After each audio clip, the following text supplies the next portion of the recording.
신랑을 기다리지 않으면 신부가 아닙니다. 데이빗 윌커스. 과거와 달리 현대 교회는 재림을 가르치지 않습니다. 과거에는 재림에 관한 설교가 제법 있었지만 요즘은 그런 설교를 듣기가 쉽지 않습니다. 교회에서 거의 거론되지 않고 있습니다. 제가 13살 때 캠프 미팅이라 불리는 자리에 참석한 적이 있었습니다. 그때 당시 모텔이나 호텔은 많이 없었고 패스트푸드 또한 거의 없었으며 데일리 퀸과 하워드 존슨이라 불리는 식당이 거의 전부였습니다. 몇 마일을 떠나도 패스트푸드는 찾아보기 힘들었습니다. 이때는 오래전 일입니다. 제가 올해 73이니 60여 년 전의 이야기입니다. 아무튼 그때 캠프 미팅이라는 것이 있었는데 도시와 떨어진 변두리의 한 넓은 평지에 여러 명이 모였고 그 장소의 예배당은 기둥들로 지탱된 양철 지붕이었고 톱밥들이 바닥에 많이 깔려 있었으며 앉을 의자들 외엔 아무것도 없었습니다. 한 2주 정도 거기에 있었으며 텐트에서 지냈습니다. 그리고 식당 건물이 있었고 거기서 그들은 주님의 재림에 대해 설교했었습니다. 그리스도의 재림이 교회의 중심 메시지들이었습니다. 저도 그렇게 배웠습니다. 제 아버지가 설교자이시고 제 할아버지 그리고 증조 할아버지까지 설교자이셨습니다. 그분들은 쭉 주님의 재림에 대해 설교해 왔습니다. 제가 8살 때 캠프 미팅에 참여했을 때도 저는 주님의 재림에 대해 들었습니다. 그리고 저는 주님께서 그날 밤이라도 언제든지 오실 것을 확실하게 믿고 있었습니다. 왜냐하면 사람들은 그것에 대해 하루 종일 기도했었고 그들 마음속에 재림에 대한 믿음이 매우 강했기 때문입니다. 사람들은 톱밥이 깔린 바닥에 무릎을 꿇고 울며 기도했는데 재림을 고대하며 하루 종일 그렇게 기도했습니다. 그날이 제가 그리스도의 재림에 대해 처음 들은 날이었고 깨어 준비하라 라는 말을 들었던 날입니다. 그리고 갑자기 하나님의 성령이 제게 오셔서 저도 그 톱밥 바닥에서 무릎을 꿇고 소리치며 외쳤습니다. 저는 거기서 몇 시간 동안 그렇게 기도했고 그리고 그때가 처음 하나님이 제게 설교하라고 말씀하신 날이었습니다. 이렇게 저는 그리스도께서 오늘이나 내일 그 어느 때도 오실 수 있다고 믿는 환경에서 자랐습니다. 과거의 여러분들도 아마 그랬을 것입니다. 그런데 오늘날은 주님의 재림에 대한 말씀은 교회에서 자주 들을 수가 없습니다. 재림은 교회의 복된 희망이라고 성경에 나와 있습니다. 지금 이 메시지는 여러분에게 겁을 주며 주님의 재림에 준비됐는가에 물어보려는 것이 아닙니다. 이것은 기쁨이어야 합니다. 제가 제 설교를 마치기 전 여러분은 환호성을 지르고 기뻐해야 합니다. 왜냐하면 지금 이 메시지는 여러분에게 기쁨이 될 테니까요. 9.11은 장차 닥칠 대환란에 대한 경고였습니다. 그것은 대환란의 징조요 예표였습니다. 대환란이 가깝다는 뜻은 주의 재림이 가깝다는 뜻도 됩니다. 우리는 지난 몇 년간 전 세계를 돌아다니며 목사님들께 설교해 왔습니다. 그리고 제가 미국에서 본 모든 환상은 전 세계에 다 퍼져 있습니다. 제가 본 환상들은 미국에만 되어진 것이 아니라 유럽에는 더욱 심했습니다. 그곳에는 믿기 힘든 광경들이 많았습니다. 많은 스웨덴의 목사님들이 감옥에 갇혀 있었고 그 이유는 그 목사님들이 동성애를 반대하는 설교를 해서였습니다. 스웨덴에서는 성경 구절, 특히 로마서 1장으로 동성애를 반대하는 설교를 하는 것은 불법입니다. 그것이 우리가 지금 살고 있는 이 시대입니다. 지금은 세상 사람들, 무신론자들도 말합니다. 지금 모든 것들이 통제할 수 없을 만큼 무섭게 달라지고 있다고요. 즉 세상의 마지막이 가까웠다는 것을 무신론자들까지도 느끼고 있습니다. 그런데 정작 우리 크리스찬들은 별로 관심이 없는 것 같습니다. 이것은 정말 무서운 것입니다. 마귀의 미혹 때문이죠.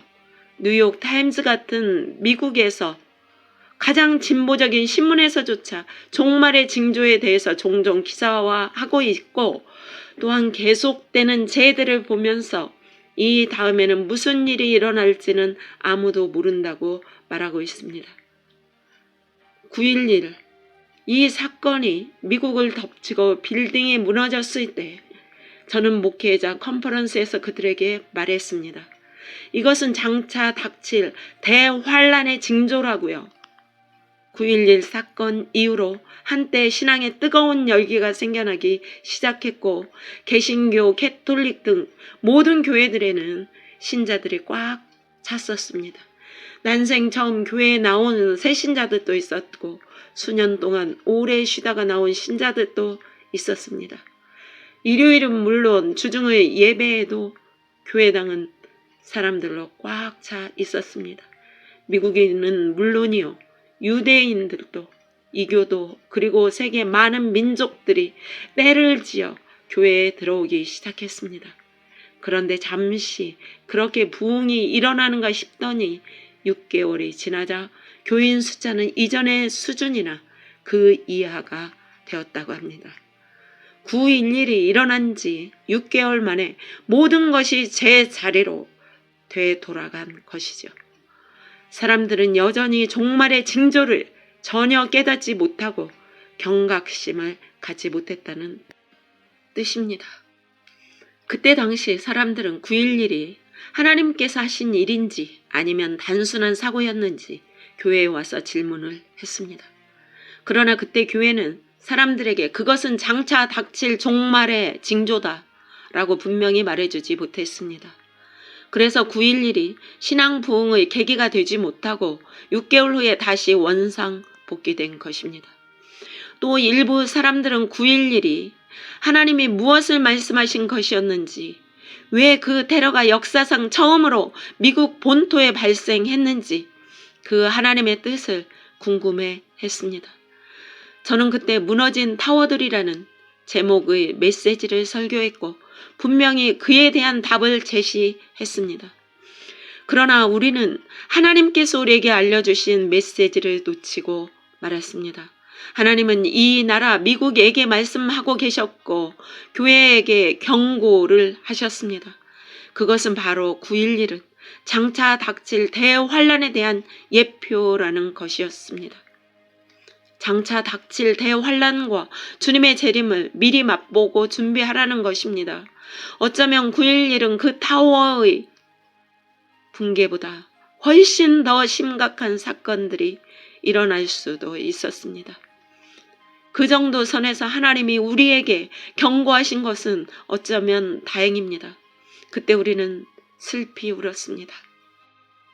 우리는 혼란 속에 묻혀 슬피 울었고 그 고통에 슬피 울었습니다.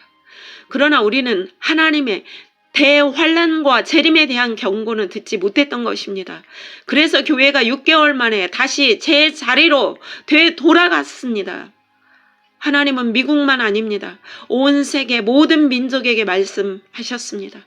9.11은 장차 올 대환란에 대한 경고였습니다. 대환란과 재림을 대비하라. 이것입니다.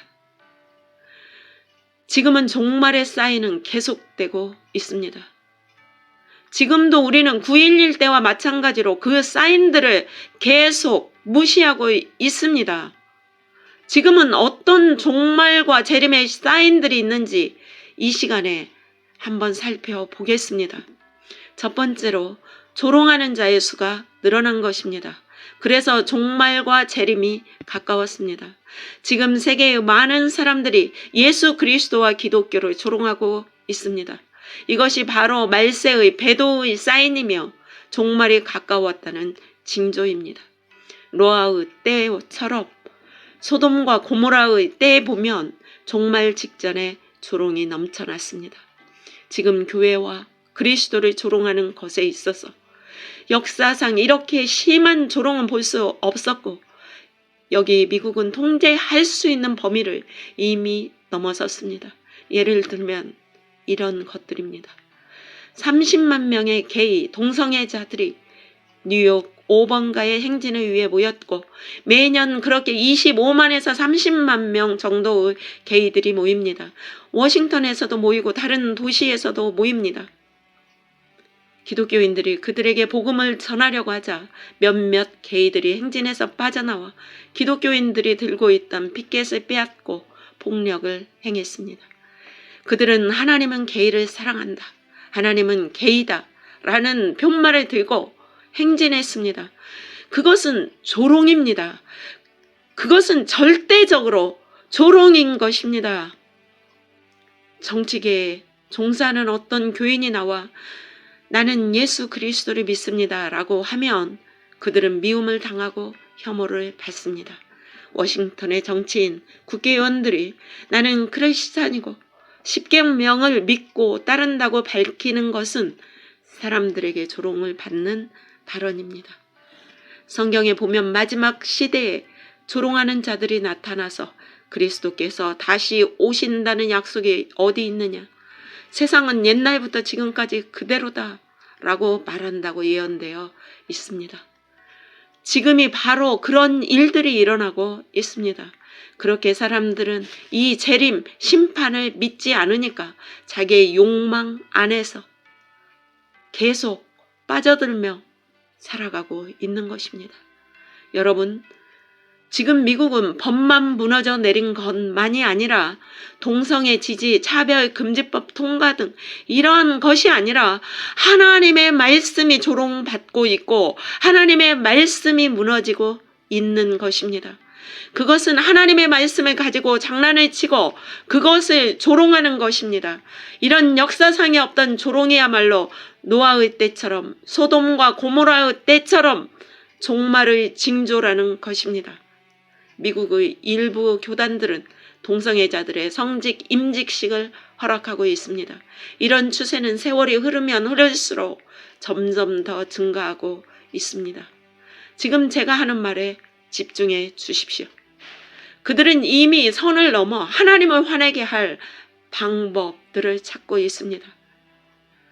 이것은 전능하신 하나님에게 모욕을 주는 행위이고 조롱입니다. 이것이 많은 교파들의 현실이고 예수님이 오시기 바로 직전에 재림의 가장 가까운 시기가 되면 이러한 조롱하는 사람들은 홍수를 이룰 것입니다. 여러분은 성령님의 슬픔이 느껴지십니까? 영화와 TV 등의 매체를 사용하여 그리스도를 조롱하는 것은 성령님을 슬프게 만듭니다.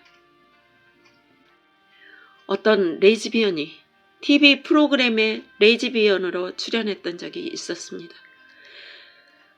그가 출연하고 지금 만들어지고 있고 곧 개봉할 영화가 하나 있는데 그 제목이 하나님은 레즈비언이다 입니다. 이러한 것들을 쳐다보면 무엇이 느껴지십니까? 조롱이 도를 넘고 있습니다.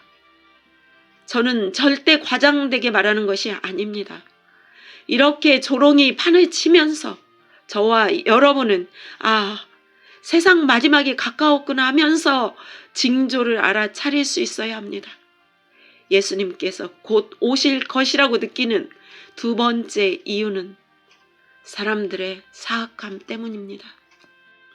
성경에서는 말세에는 제어하시는 분인 성령님이 세상에 사악함이 커지지 않도록 억제시킨다고 했습니다.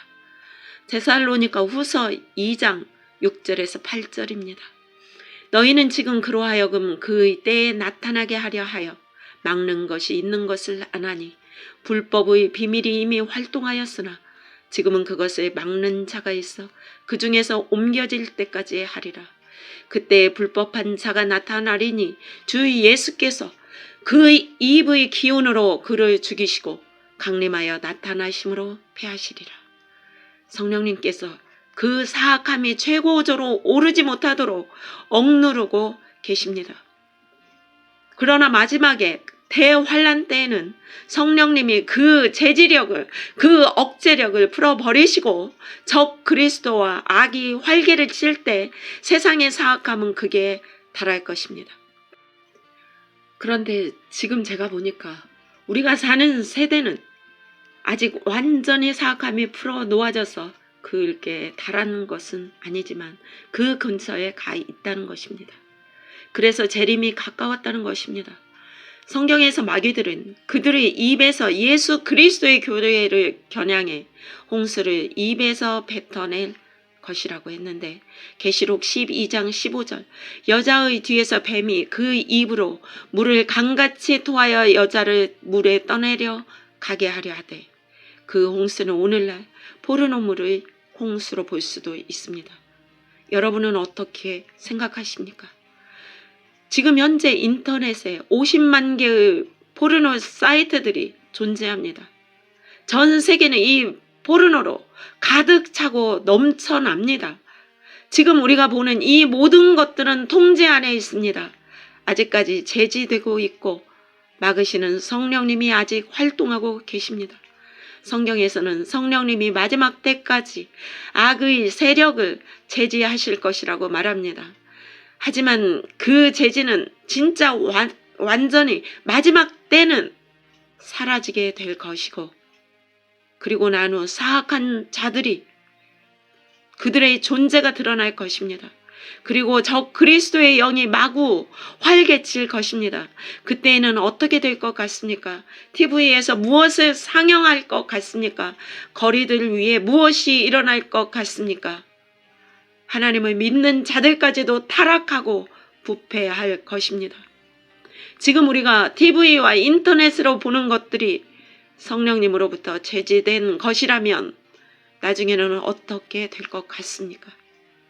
여러분은 지금 어떤 세상인지 잘 알고 있습니다. 그리고 우리는 성령님의 이 땅 위에 사악함을 제지하시는 힘이 서서히 줄어들고 있다는 것이 보입니까? 아직도 미국과 이 전 세계가 혼란 속으로 빠지지 않는 유일한 이유는 제지하시는 분께서 아직 일하고 계시기 때문입니다. 지금 현재 미국에서 충분히 일어날 수 있는 환란들을 막고 있는 유일한 것은 예수 그리스도의 교회이고 성도들 속에서 움직이고 계시는 의로운 성령님이십니다. 왜냐하면 제재하시는 성령님은 그의 교회와 그의 몸을 이용해서 일하고 계시기 때문입니다. 그런데 교회가 타락하면 어떻게 되겠습니까? 여러분이 속한 교단 자체가 죄를 퍼뜨리는 장본인이라면 동성애 합법화등 이러한 죄를 그런 교회가 죄를 막을 힘이 있겠습니까? 이런 교회들로 인해 많은 사람들이 지옥으로 갈 것입니다. 종말이 가까웠다는 세 번째 이유는 교회에 들어온 거짓말 때문입니다. 예수 그리스도께서 곧 오실 것이라고 느끼는 것은 교회에 거짓과 미혹이 넘쳐날 때입니다.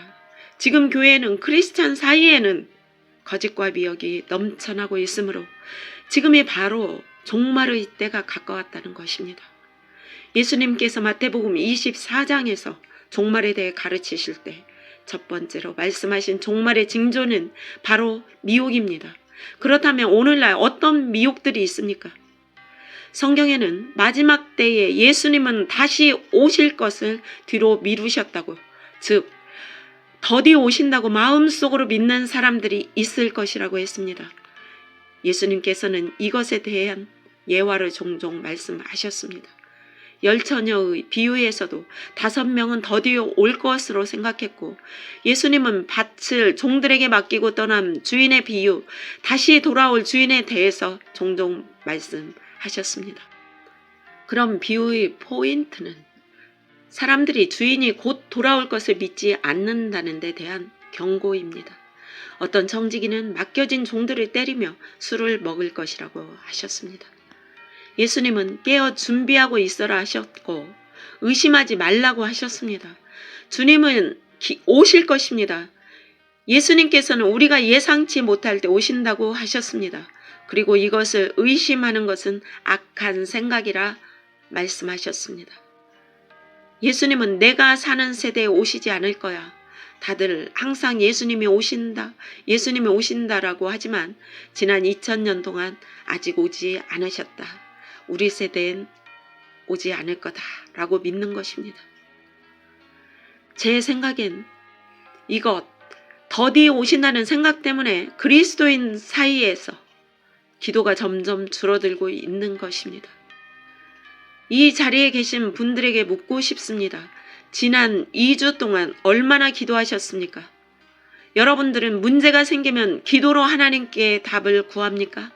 아니면 친구와 전화 통화하면서 상담하며 문제를 풀려고 합니까?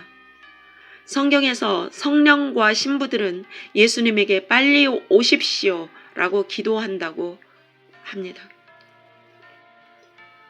요한계시록 22장 17절 성령과 신부가 오십시오 하고 말씀합니다. 이 말을 듣는 사람도 또한 오십시오 하고 외치십시오. 만약 여러분이 성령님과 함께하고 성령으로 충만한 그리스도인이라면 여러분은 울면서 예수님께 빨리 와 주십시오 라고 기도하는 분일 것입니다. 왜냐하면 여러분이 만약 예수 그리스도의 신부라면 눈물의 기도가 있어야 할 것입니다. 왜냐하면 신랑 되신 예수 그리스도께서는 그의 신부를 데리러 새벽에도 오실 수 있고 이것을 사모하며 예수님께 기도로 눈물로 기도드리며 예수님 빨리 와 주십시오. 빨리 와 주십시오 라고 외치실 것입니다. 예수님의 다시 오심에 대한 최근 기도한 적이 언제입니까? 예수님께 와달라고 기도한 때가 언제입니까? 성령님께 여러분 자신을 통해 기도해 주시길 간구하고 기도 중에 예수님 다시 오심이 실제로 느껴지고 정말로 예수님이 곧 오신다는 것이 느껴지고 예수님이 나의 유일한 사랑이 되시고 항상 같이 있고 싶은 사람이 되고 주 예수님 와 주십시오 라고 말하는 것 말입니다. 여러분은 이 세상으로부터 지친 적이 있습니까? 예수님과 함께 하기 위해 차라리 죽으리라고 말한 저 바스를 생각해 보십시오. 사람들이 죽음을 생각할 때 그들은 오 하나님 저를 데려가지 마세요. 저는 시간이 더 필요해요. 이렇게 말하는 이들은 참 크리스찬이 아닙니다. 구원 못 받을 수도 있습니다.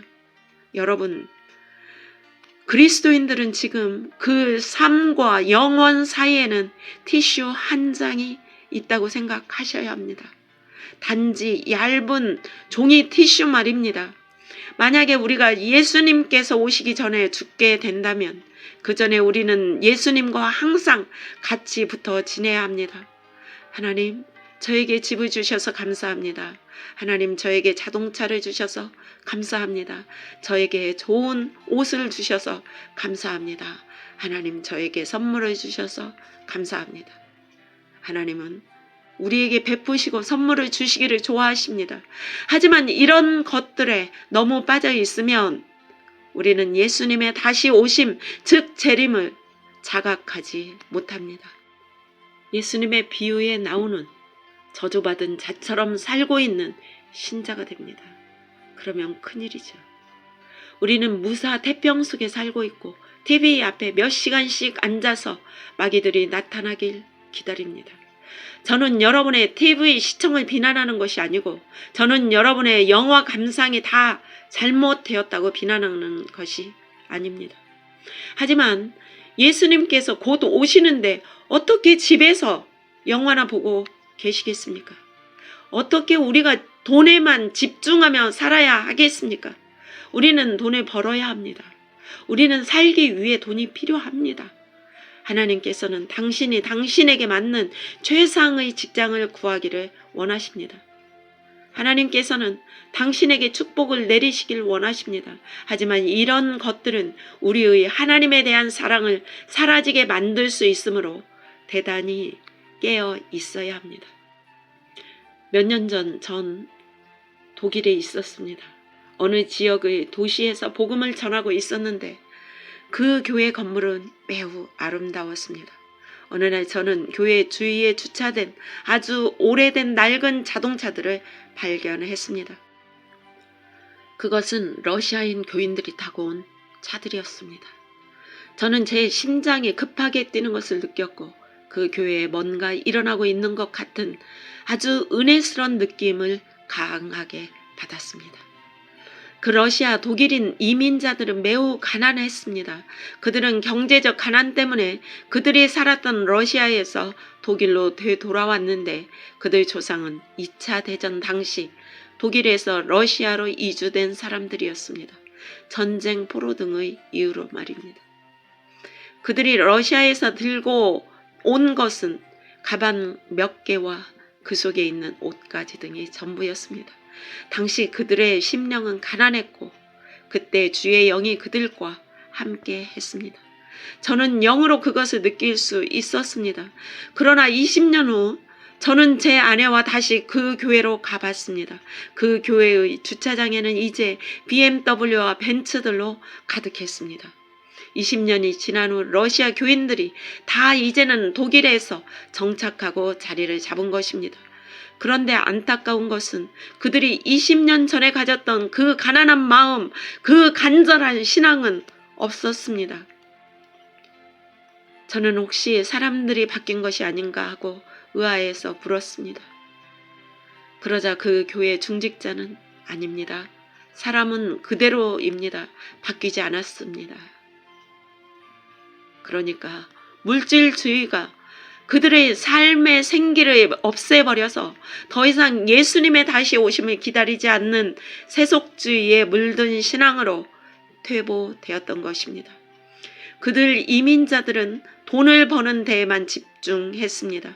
하나님은 그들을 사랑하시고 저는 그들을 질책하고자 하는 것이 아니지만 그들은 죽어 있었습니다.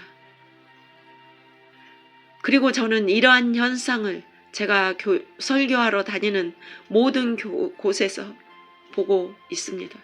왜냐하면 그들은 예수님의 다시 오심에 대한 그러한 신앙이 거의 없었기 때문입니다. 그러니까 현실에만 충실해서 사는 것이죠. 성경에서 말하기를 우리가 마음속으로 예수님께서 더디 오신다고 생각하면 술 친구들과 어울려 먹고 마시게 된다고 합니다. 이것은 단지 알코올을 말하는 것이 아니라 깨어 있지 못하는 것이고 물질주의이며 다른 세상 일에 얼마든지 시간을 내어주지만 주님을 위한 시간을 갖지 않을 것을 말하는 것입니다. 이것은 우리를 완전히 변질시켜 기도하지 않도록 만들어 교회는 더 이상 기도하는 장소가 아니게 될 것입니다. 그래서 지금 많은 교회들의 죽음이 있습니다. 생기를 잃어버렸습니다. 주님의 재림을 기다리지 않고서 신앙생활하고 있기 때문입니다. 제가 받아온 편지엔 신자들이 생명 있는 교회를 찾지 못하고 있다는 불평이 가장 많았습니다. 성령님의 기름 부음 또한 느끼지 못했습니다. 우리 주위엔 많은 교회들이 있습니다. 하지만 사람들은 그들이 갈 교회를 찾지 못하고 사람들은 교회를 이리저리 돌아다니며 그들이 원하는 교회를 찾고 있지만 찾지 못하고 방황하고 있는 것입니다. 항상 기도하며 참된 말씀의 메시지를 전하는 목사님이 있는 그런 교회로 가고 싶어하며 주를 위해 자신들의 마음을 불태우고 싶어하고 깨어나고 싶어합니다. 하지만 이런 사람들을 도와줄 그런 교회를 찾지 못하고 있습니다.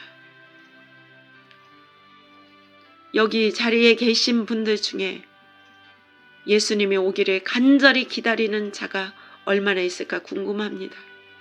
저는 예수님이 언제든 오실 수 있다고 생각하며 살고 있습니다. 지금 그 구절을 읽어 드리겠습니다. 베드로후서 3장 14절 그러므로 사랑하는 자들아 너희가 이것을 바라보나니 주 안에서 점도 없고 흠도 없이 평강 가운데 나타나기를 힘쓰라. 베드로후서 3장 17절 그러므로 사랑하는 자들아 너희가 이것을 미리 알았은즉 무법한 자들의 미혹에 이끌려 너희가 굳센 데서 떨어질까 삼가라. 베드로후서 3장 10절에서 11절. 그러나 주의 날이 도적같이 오리니 그날에는 하늘이 큰 소리로 떠나가고 물질이 뜨거운 불에 풀어지고 땅과 그 중에 있는 모든 일이 드러나리로다. 이 모든 것이 이렇게 풀어지리니 너희가 어떤 사람이 되어야 마땅할꼬 거룩한 행실과 경건함으로. 베드로전서 4장 7절. 그리고 베드로가 말하기를 만물의 마지막이 가까이 왔으니 그러므로 너희는 정신을 차리고 근신하여 기도하라. 지금 제가 집회하고 있는 이 교회는 분위기가 매우 정숙하고 고요합니다. 제가 이 교회에 와서 주님께 무엇에 대해 설교할까요? 여쭤보니 주님은 예수님의 다시 오심에 대해 설교하라고 말씀하셨고, 그 이유는 지금 교회들이 많이 방황하고 있기 때문이라고 감동을 주셨습니다. 주님은 주님의 다시 오심을 기다리는 자들을 위해 다시 오실 것이라고 하셨습니다. 주의 재림을 갈망하는 자 말입니다. 다시 말씀드리지만 하나님의 영이 당신 안에 있다면 당신은 울며 부르짖을 것입니다. 예수님, 어서 와 주십시오. 그리고 당신은 준비되어 있을 것입니다. 당신의 마음은 준비가 되어 있을 것입니다. 여러분은 준비되어 있어야만 합니다. 이제 갓 결혼한 남자가 있는데 그 남자는 출장을 갔고 사정상 언제 돌아오게 될지 확실치 않았습니다. 하지만 그는 자기가 갓 결혼한 새 신부에게 매주 신부에게 편지를 써 보냈고 첫 1년 동안은 신부도 꾸준히 답장을 했습니다. 그리고 난 후 2년, 3년, 4년, 5년이 지나도 신랑은 오지 않았습니다. 신랑의 편지는 계속 오지만 신부의 답장은 점점 줄어들게 되고 결국 나중에는 신부의 답장은 완전히 끊어지게 됩니다. 지금 혹시 우리 이야기가 아닙니까? 신랑의 다시 오심을 기다리지 않는 신부 말입니다. 다시 오신다는 신랑의 연애 편지를 받고도 전혀 답장하지 않는 신부가 많이 있습니다. 이것이 제가 지금 현재 느끼는 심정입니다. 이것이 무슨 사랑입니까? 우리는 예수님을 향해 어떤 사랑을 가지고 있습니까? 하늘에 계신 아버지, 성령님, 우리는 지금 당신께로 갑니다.